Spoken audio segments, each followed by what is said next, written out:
This is about where we were last time. We were talking about this idea that Wagner came up with called continental drift, which eventually gets changed into the idea of plate tectonics. Um, the problem with this that people had at the time. I mean, Wagner was very much criticized in his own time. He was nobody accepted this idea of continental drift.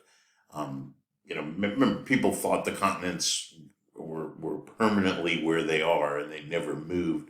All right, a couple of things come out of this idea of continental drift, and one is his term Pangea.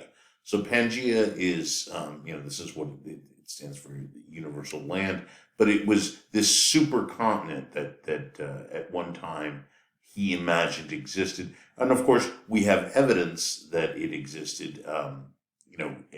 Anywhere from about 250 million years ago to about 300 million years ago. All right, so this is a nice picture of Pangea. There you can see the eastern side of South America and the western side of Africa fitting together like a jigsaw puzzle. They don't fit right where the land is today, but if you look at where the ocean basins are, they fit really well together. But that wasn't known during Wagner's time. So he used the thing that was really good is he used lots and lots of different areas: physics, and biology, and weather, and this paleoclimatology. So this just means ancient weather evidence. All right, so we'll talk a little bit about some of the ancient weather evidence that. Here, let me see what the next slide is. Let's see. Despite the evidence, okay, so here's some of the evidence that he talks about is that there are glaciers or evidence of glaciers in South America and Africa. So let's say like this part of South America and this part of Africa, you see the same markings, the same glacial markings. Actually, I should go further down here, and you see these same glacial markings. And the thing is, what Wagner proposed is that at 250 million years ago, or up to 300 million years ago, this part of South America and Africa, or even going up this high, were actually close to the South Pole, right? And in fact, the North America and what would become Europe was actually closer to the equator, and you find evidence 300 million years ago of subtropical climates here, and frozen climates here. Okay, so that's the idea of the paleo climate evidence. Okay, so all right, as I said, so there was some evidence that he this guy Wagner puts together. But he doesn't explain, and this was a huge problem for his contemporaries. Is he doesn't say, how do the continents move? I mean, he did make a guess at it. His guess was that the tidal forces from the moon, and actually the sun causes tidal forces as well, but not as much as the moon. But that was his reasoning, and it's so you can actually calculate how much how much force the moon gives to the Earth as it orbits the Earth, it's nowhere near enough force to move the continents. Um, and so this was kind of a failure of. I mean, in other words, he had the right idea that the continents are it's not what it the continents are not permanent.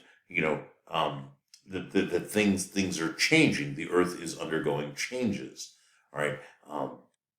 So his ideas were pretty much dismissed by the scientific community for a very long time, and I think right into when he passed away, which where does I think is yeah, see, he passes away in the 1930s, and about a decade or so after that, when you get towards World War II, that's when the evidence really starts to, when we started using sonar to map the ocean depths, and find out what's there at the bottom of the oceans.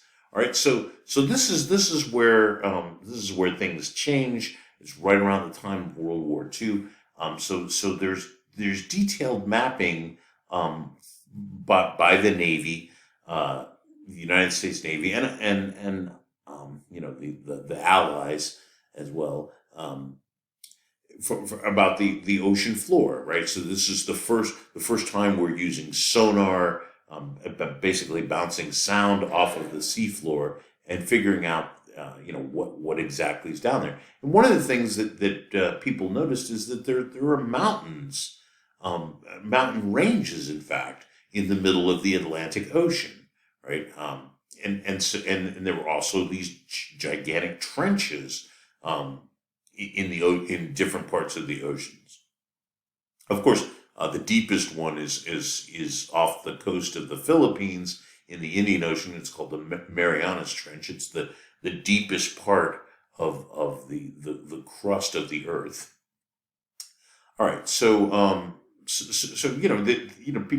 people thought that the oceans were more or less the same depth everywhere, and there was certainly nobody imagined that there were giant mountains below. When in the middle of the oceans, and so that was a big surprise in the 1940s and right into the 1950s, actually. This guy Hess was actually he was one of the pioneers in. He was in the Navy, in the United States Navy. He was a captain, and during World War II, and even after World War II, he kept mapping the seafloor. All right, I like him a lot. As a matter of fact, because he was in the Navy and he was a scientist. All right, so anyhow, this is one of these are things that it wasn't just him, but he kind of pioneered this. So ultimately, what he found is that the seafloor was not permanent. That the seafloor was being renewed, and so that there were these regions where you had mountain building, and where they saw this using sonar, of course, they saw the seafloor spreading, and so in fact there's this huge area in the middle of the Atlantic called the Mid-Atlantic Ridge, where the seafloor is moving away from one side is moving away from the other side, and then if you go further away, there are what are called these trenches where subduction is occurring. So subduction is when part of the lithosphere falls below another part of the lithosphere. So let's keep in mind the oceans, the basalt that makes up the basins of the oceans is more dense than the continent, than the continental, usually granite that we're talking, or antecedent granite as well. It's just a different type of granite that's found near the Andes Mountains, as we talked about in chapter 20. Anyhow, so the basalt will sink when the ocean basins and the continental basins collide. Um, it'll sink below. The ocean basins sink below because it's more dense. And anyhow, all right. We're going to get into why this occurs. This all has to do with convection, the movement of heat from the core of the Earth towards the surface. So let's keep this in mind. This is really important. That heat always flows from the high temperature towards lower temperature. That's just part of thermodynamics, the study of heat. And so that happens within the Earth. As long as the interior of the Earth is hotter than the exterior of the Earth, the surface of the Earth, heat always flows, right? And that's actually the thing. That's what Wegener needed. This guy Wegener, but he never understood that, right? He never got to that point that the Earth is an active world, and that's what causes the continents to well, we call it plate tectonics now, right? Not really continent. It's not really continental drift. Probably mostly it's not referred to that way anymore because of the negative connotations that Wegener had during his lifetime. All right. So anyhow. So the seafloor spreading. Another thing that was observed that was completely unexpected is that as the seafloor spread apart, right? Like for example, the Mid-Atlantic Ridge. That's just one ridge, right? There are other ones in the middle of the oceans where the seafloor is spreading apart. One of the plates. So we might as well start talking about tectonic plates. One plate spreads. Here, let's go back to the picture. Whoops, I went the wrong way. So one plate spreads in one direction, and the other plate spreads in the other direction. Okay, so that's the idea. And what happens, of course, is new magma rises up and creates more ocean basin. All right. Of course, I mean it's not like the Earth is rising or something like that, because for every amount of new ocean basin, there is old ocean basin that is being subducted. So this part right here is called rifting. The part where they're spreading apart. The part where the one. Well, in this case, it's an ocean basin sinking below continental crust. That's called subduction. All right. So, and both of these cause mountain building. All right, and both of them cause the ocean basins to move, as well as, of course, the continents to move, which is originally what Wegener was concentrating on.